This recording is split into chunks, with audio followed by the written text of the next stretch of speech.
Nahuli ng mga operatiba ng PNP Maritime Group ang iligal na pagpasok ng mga produktong petrolyo sa Sitangkay, Tawi-Tawi.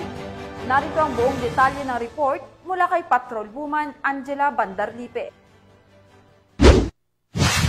Nasabat ng mga tauhan ng 1st Special Operations Unit ng PNP Maritime Group ang dalawang hindi markadong speedboat na hinihinalang sangkot sa iligal na pagpapasok ng produktong petrolyo sa isinagawang seaborne patrol operation nito lamang Hunyo taong kasalukuyan sa Sitangkay, Tawi-Tawi.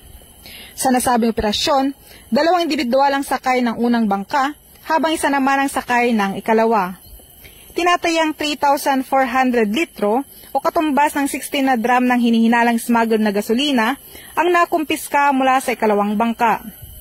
Nabigong magpakita ng anumang kaukulang dokumento ang mga sakay para sa pagdadala ng nasabing produkto na isang paglabag sa Republic Act 10863 o Customs Modernizations and Tariff Act.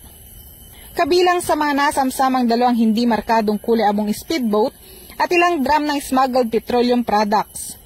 Ang mga ito ay agad na dinala sa kusdeya ng 1st Special Operations Unit Maritime Group para sa kaukulang dokumentasyon bago formal na turnover sa Bureau of Customs sa Bungaw, Tawi-Tawi para sa nararapat na aksyon.